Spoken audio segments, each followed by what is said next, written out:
rumah sesuatu yang akan kita lihat setiap hari, setiap saat, rumah tempat kita beristirahat. Jadi elemennya nggak boleh terlalu teriak. Hai Kasa, ketemu lagi di program Kasa Talk, dan kali ini gue sedang berada di salah satu showroom furniture dan juga materials yang berada di kawasan Permata Hijau, Jakarta Selatan. Kebetulan banget kali ini gue sedang bersama interior designer dan juga seorang, bisa dibilang ini kayaknya menuju influencer di bidang desain nih. Yang juga mendesain showroom Blackwood yang menjadi lokasi syuting kita kali ini. Kali ini gue sedang bersama Dwi Andika dari Rumah Nara. Hai Di. Hai, ya, saya Dwi Andika dari Rumah Nara Studio. Hai Mas Put, thank you udah mampir ke showroom Blackwood dan muka surface ini. Sama-sama. Jadi emang kalau misalnya tadi gue masuk ke showroomnya Blackwood ini, gue proud banget. Kenapa? Karena kita nih kayaknya lagi hype banget dengan istilah going local gitu ya. Apa-apa kita lokal, dan ternyata furniture-nya Blackwood ini adalah made in Indonesia alias buatan lokal. Bangga banget, kenapa? Karena kualitinya bisa dibilang luxury banget, sangat-sangat international look, dan juga modern, bener ya? Iya. Sebenarnya lebih ke bisa masuk ke beraneka ragam style sih. Bisa masuk ke semua tergantung bagaimana pemilihan material. Soalnya ketika kita duduk di sofa ini cukup klasik. Tapi kita rubah dengan warna material seperti ini, dimasukkan ke dalam interior yang cukup modern, pun moodnya akan berubah sih Mas Put. Oke. Dan ya nggak cuma furniture tadi yang seperti gue bilang, di sini juga sebagai showroomnya surface material yang bernama Muka. Bisa kita lihat nanti sambil jalan-jalan.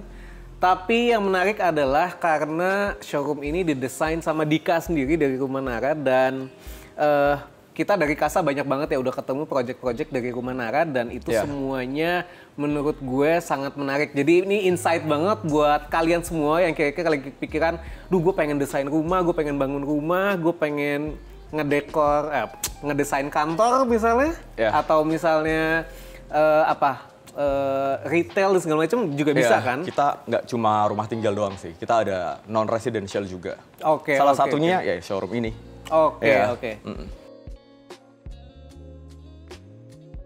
Oke, mungkin sebelum ke message mungkin bisa dijelasin kali sebetulnya kayak identity apa yang pengen Dika tampilin dari desain showroomnya Blackwood ini.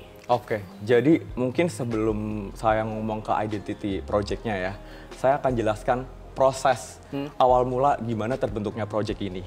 Jadi sebelum kita melalui proses desain, yang pertama kita harus ketahui itu satu, kita harus tahu karakter klien kita. Dan khususnya untuk project ini kan brand furniture dan veneer ya, kita harus tahu identity produknya sebelum masuk ke identity desain interiornya. Kita pelajarin dulu identity produknya, karakter produknya, produk-produk yang dijual tuh seperti apa. Lalu kita juga harus tahu marketnya dia itu seperti apa.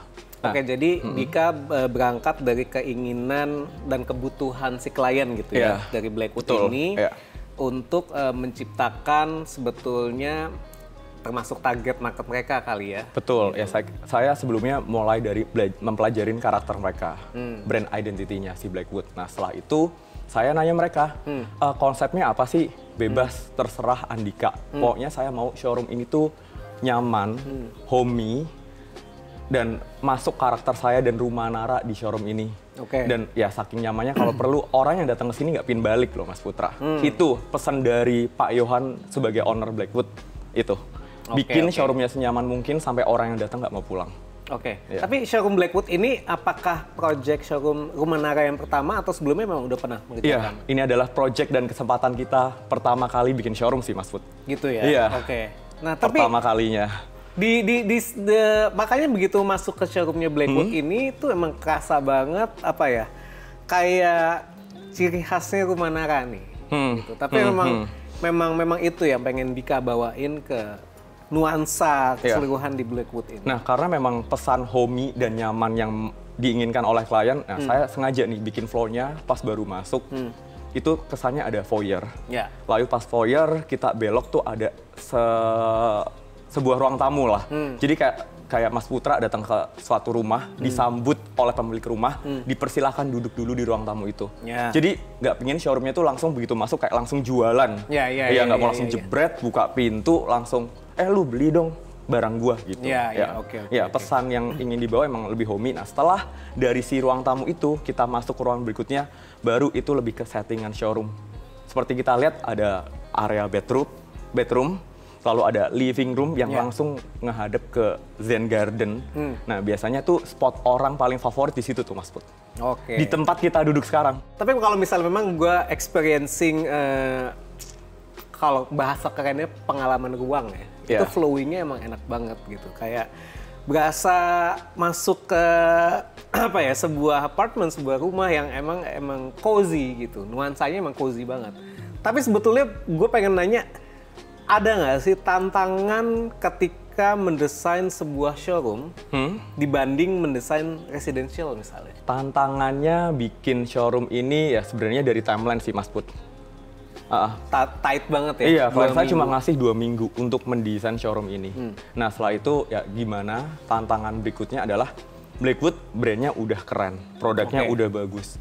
Ya tantangannya di saya harus bikin showroomnya juga sama kerennya, sama brand mereka. Ya, dan sedangkan ini adalah kesempatan saya pertama nih bikin showroom. Dan karena ini showroom dan kebetulan kan furniture ya. Nggak beda jauh dengan saya bikin rumah tinggal. Jadi sebenarnya tantangannya ya mirip-mirip sih. Semua proyek pasti akan ada tantangannya, tapi buat kita ya mudah untuk kita laluin dan bisa kita laluin. Well, dengan kata lain sebetulnya nggak jauh beda dengan residential ya? Nggak jauh.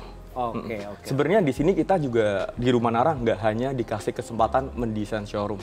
Penempatan furniture, pemilihan material kayak ini fabric, si veneer ini. Yang ada di Loose Furniture yang ada di showroom ini semua diserahkan ke kita. Jadi benar-benar sebelumnya kan Blackwood udah punya showroom di tempat yang berbeda. Dia ingin ngebangun mood yang berbeda di sini. Emang pengen targetnya ke desainer muda. Jadi Dika please pilih material yang bisa mencerminkan desainer muda di sini. Ya, makanya ya terbentuklah showroom Blackwood. Pemilihan warnanya lebih ya ada kontras juga yang gelap, ada yang terang. Ya. Makanya tadi Mas Putra tanya, ini sofanya modern ya? Enggak, sebenarnya sofa ini klasik loh. Kita kulitin aja dengan warna yang modern, kita ceplokin ke ruangan yang modern. Nice. Ya. Ada tantangan-tantangan lain nggak yang kira-kira lo rasain mungkin dari pemilihan material atau apa? Ada, karena ini nggak cuma showroom furniture Mas. Ya, ini kan showroomnya Muka Surface juga. Betul. Jadi klien datang ke saya bawa satu box berisi puluhan bahkan mungkin ada 100 lebih veneer. Nah ini jadi salah satu showroomnya mereka. Karena ini juga showroom pertamanya Muka. Jadi saya pingin ngasih inspirasi buat klien, desainer dan kontraktor yang datang ke showroom ini. Bagaimana cara pengaplikasian material-material tersebut sih.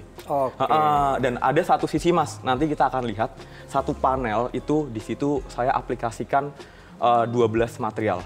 Wow. Tapi dalam 12 material itu tuh kita nggak melihatnya, oh kok rame ya. Nah itu salah satu tantangan yang saya pikirkan. Karena ya desainnya Rumah Nara, Mas udah mengikuti ya dari awal. Ya mungkin boleh dibilang Kasa salah satu yang mengikuti perkembangan Rumah Nara dari awal berdiri sampai ya tahun ke-4 mungkin ya. Jadi tahulah desainnya seperti apa. Tapi emang menarik karena surface itu bisa dibilang emang salah satu yang paling challenging ya. Iya. Karena kadang kita kadang kalau misalnya kita nih orang awam gitu misalnya mau bangun rumah, mau desain rumah, surface tuh pilihan yang kadang paling bikin juling-juling kayaknya. Banyak banget jenisnya, terus kayak tiba-tiba rame gitu. Nah, itu balik lagi ke tantangan desainer ya, bagaimana menciptakan dan mendisplay surface yang segitu banyaknya tetap terlihat calming ya. Betul. Nah, itu tantangan saya sih untuk project ini. Ngikutin Rumah Nara berarti sekarang udah 4 tahun ya, Dik ya? Iya, udah tahun ke-4 Rumah Nara itu ada, tapi studio kita sebenarnya baru 2 tahun loh Mas Put.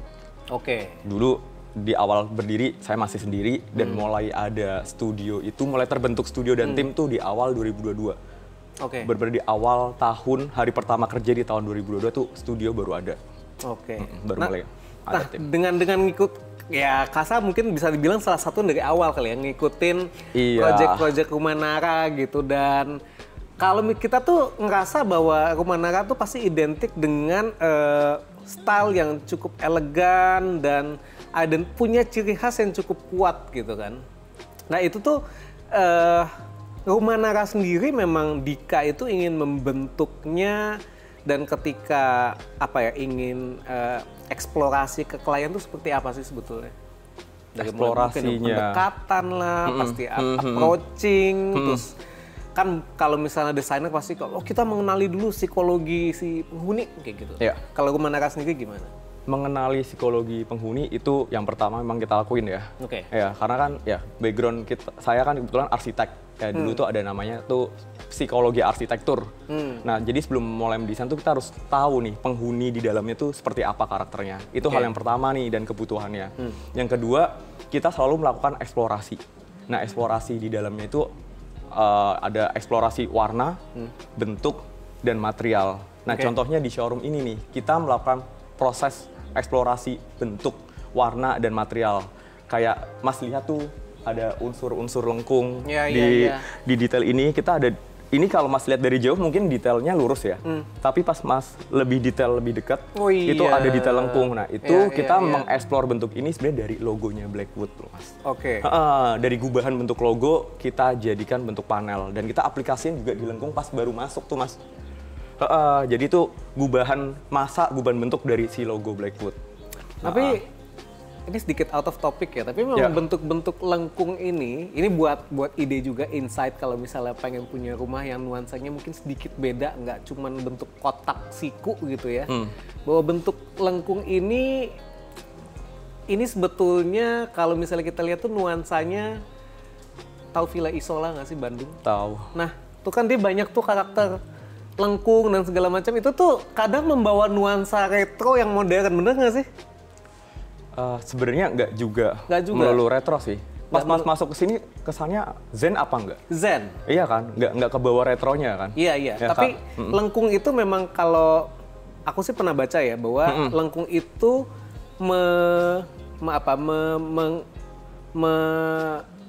membengkokkan rasa, bukan rasa sih, kayak membantu menyantaikan rasa gitu kan. Jadi kayak kalau ruang kaku, siku itu kan bener-bener bentuknya saklek gitu ya. Betul. Dengan ada lengkung tuh kadang relaksasi di ruang tuh bisa terasa lebih enak gitu. Iya, dengan satu elemen yang lebih organik. Cuma sebenarnya elemen kayak dinding lengkung tuh tidak bisa diberlakukan di ruangan yang kecil sih. Karena dengan kita membentuk ruangan yang kotak menjadi lengkung, itu di ruangan yang terbatas itu mengurangi luasan.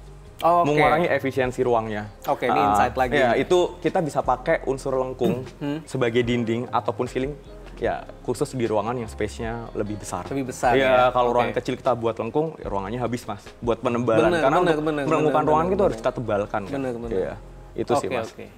Oke, kalau misalnya Dika boleh ngejelasin sedikit, tadi sempat mention ada pakem antara desain atau eksplorasi desain untuk residential dan juga public space gitu ya, seperti showroom atau retail gitu. Nah, bisa nggak dijelasin perbedaannya di mana? Oke, kalau rumah kayak lebih ada pakemnya nih Mas. Orang yang datang ke Rumah Nara biasanya udah tahu nih stylenya Rumah Nara. Dan buat saya tuh rumah sesuatu yang akan kita lihat setiap hari, setiap saat. Rumah tempat kita beristirahat. Jadi elemennya nggak boleh terlalu teriak. Betul. Biasanya saya paneling juga nggak full ruangan satu panel.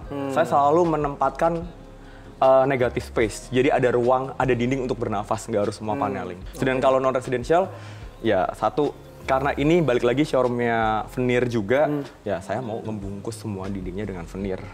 Ya supaya orang yang datang ke sini dapat inspirasi pengaplikasian veneer sih. Dan bisa lihat dan experiencing langsung dan bisa touching ya, itu juga salah satu yang penting. Karena kadang kita sebagai konsumen, orang yang mungkin nggak paham bagaimana detail sebuah material itu, menyentuh adalah salah satu poin utama yang bikin kita satisfied gitu ya.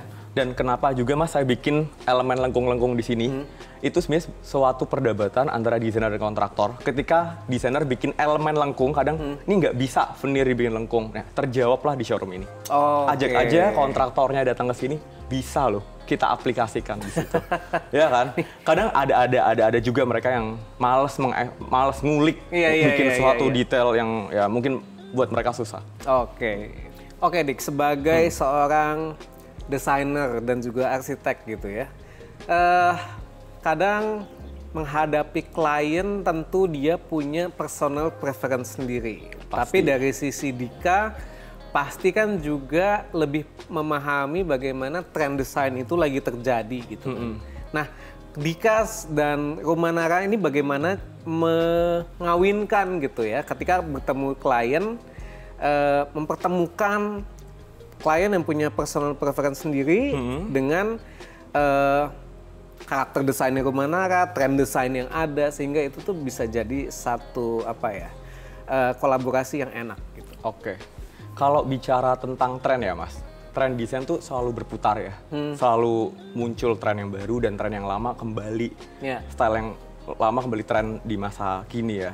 Kita sebenarnya nggak begitu mengikuti tren atau style yang sedang berkembang saat ini. Nah, kita startnya tuh dari karakter diri kita. Yang kita ikutin bukan trennya, tapi culture dan perilaku dan karakter manusia yang tiap zaman atau generasi itu akan berubah. Kita sedikit ikutin ya generasi itu.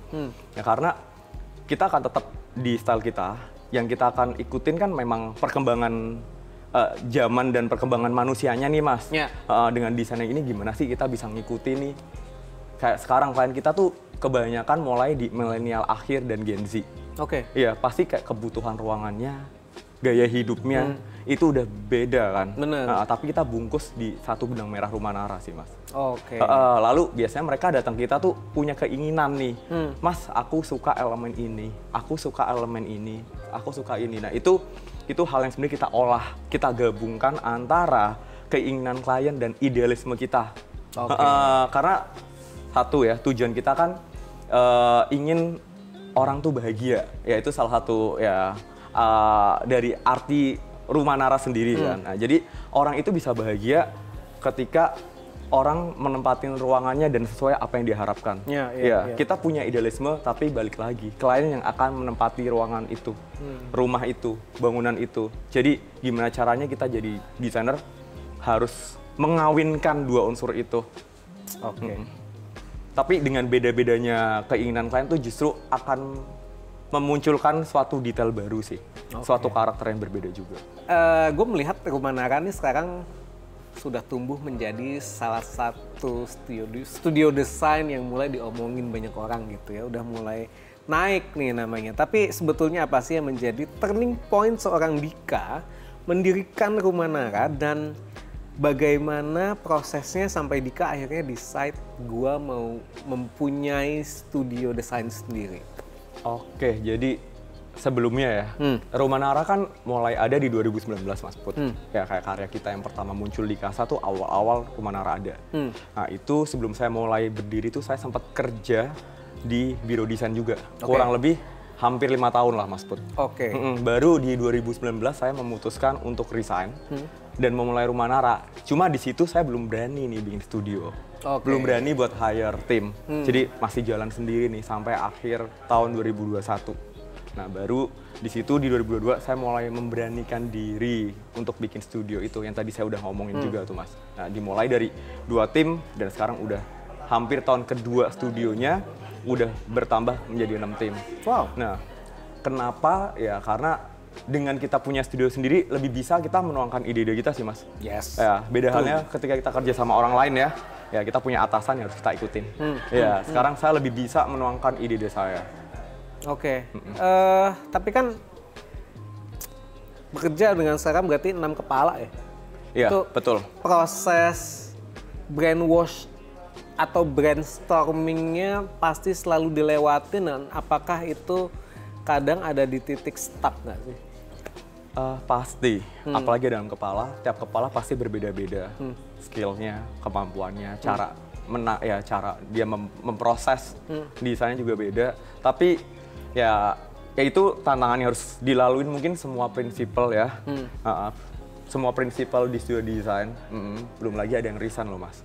Iya, itu suatu lagi yang kita harus mulai ngajarin lagi, itu sulit. Bener. Tapi jujur di Rumah Nara saya masih SketchUp sampai tengah malam. Masih benar-benar sampai SketchUp pun saya juga masih mengerjakan itu sih. Jadi saya ingin memastikan desain-desain di Rumah Nara pun disentuh juga oleh saya hampir sepenuhnya dan tim saya. Jadi desain itu akan lebih muncul karakternya Rumah Nara juga sih. Desainer itu kan biasanya identik dengan banyaklah teman-teman desainer kita ya, kalau ditanya inspirasi lo apa ngedesain apa segala macam, kayak gue traveling, gue doing sport dan segala macam. Tapi kalau dari Dika sendiri, apa sih sebetulnya activities di luar kehidupan sebagai desainer dan arsitek yang itu tuh bisa inspiring you dalam mendesain? Hal-hal atau hobi yang saya lakuin di luar ngedesain ada banyak sih Mas sebenarnya. Ya social life masih punya lah. Ya sering juga ketemu Mas Put kan. Ya masih sesekali ya ke cocktail bar ya, dan ada banyak aktivitas lain yang juga sebenarnya saya lakukan dan cukup mempengaruhi saya dalam berproses mendesain sih. Contohnya gue suka banget traveling ke alam. Nature itu salah satu yang banyak sekali memberi saya inspirasi dalam ngedesain. Misalkan saya suka diving, suka ke pantai, suka hiking. Sebenarnya saya tuh dapat ide dari hal-hal yang sederhana yang sebenarnya semesta ini udah ciptakan sih Mas. Dari misalkan bentuk karang, bentuk bukit, kita kayak dari gubahan itu kita sederhanakan ke dalam suatu desain. Mungkin lengkung-lengkung ini juga satu yang sering saya lihat dari aktivitas atau hobi yang saya lakuin. Misalnya saya diving. Ketika diving kan kita tenang nih Mas. Kita tenang cuma dengar suara oksigen yang dari tabung kita. Terus kita fokus melihat objek yang ada depan kita. Nah itu sangat mempengaruhi dan sangat memberi inspirasi saya sih ketika ngedesain kayak bentuk koral itu. So that's why makanya karya-karya Rumah Nara tuh banyak memang nggak usah jauh-jauh ngomongin color palette ya, itu pasti almost semuanya natural, nggak jauh-jauh dari warna alam gitu ya. Karena itu salah satu alam yang sangat menginspirasi saya dalam mendesain. Itu gampang banget kelihatan, dan kalau misalnya sering banget lihat konten-kontennya Kasa yang printed atau yang digital tuh banyak banget. Semua atau lihat di sosial medianya Rumah Nara sendiri tuh kelihatan semua tone-nya hampir keseluruhan itu menggunakan palet arti. Betul ya. Kayu, warna-warnanya pun kita ambil dari inspirasi itu sih Mas. Dan bentuk pun, ya. Oke Dik, seru banget ngobrolnya, tapi sayang gue udah harus sampai di pertanyaan terakhir banget nih yang pengen gue tanyain. So, what is your next journey? Next journey gue ya. Next journey saya ya. Sebagai desainer muda, ya perjalanannya kayak masih sangat panjang nih. Cuma kayaknya ke depannya saya masih akan fokus mengeksplor diri saya sendiri dan mengembangkan apa yang ada di Rumah Nara sih Mas. Kayak kita mengeksplor material, detail, kita lebih mengembangkan itu sih Mas. Sehingga kita selalu menjadi biro atau menjadi firm yang bisa menginspirasi juga untuk klien dan untuk banyak orang. Tapi so far kalau misalnya di luar gitu ya, apa sih yang pernah lo denger dari orang gitu tentang Rumah Nara? Apa ya? Tentang Rumah Nara ya? Misalnya kayak, gayanya asik nih atau gimana gitu? Kalau berapa klien yang datang ke mungkin saya taunya dari klien yang datang ke kita. Kenapa pilih Rumah Nara? Oke, saya suka stylenya. Saya suka ketika Rumah Nara mengaplikasikan material kayak mix and match-nya antara furniture dengan elemen-elemen interior. Terus ruangannya yang kadang kita pikirkan tuh kayak ada kontras warna ya. Salah satunya yang masuk di Kasa tuh lumayan loh Mas. Itu mendatangkan klien juga buat kita, jujur. Iya, itu mendatangkan klien juga untuk Rumah Nara. Oke. Jadi memang itu salah satu fungsi dari Kasa Printed, dan Kasa Printed sih tepatnya gitu. Jadi itu kadang jadi kayak buku katalog gitu buat teman-teman desainer untuk nunjukin ke calon-calon klien atau klien baru gitu ya, sehingga mendatangkan klien baru juga buat teman-teman desainer yang lain gitu. So, thank you banget Dika buat waktunya. Next time kita bakal ngobrol-ngobrol lagi dan pastinya kita akan ketemu lagi di event-event selanjutnya. Dan untuk Kasatalk, thank you banget. Sampai ketemu lagi di episode Kasatalk selanjutnya karena kita akan ngobrol lagi bersama teman-teman arsitek atau desainer yang nggak kalah serunya. So, stand by, stay tune, and see you again. Bye-bye.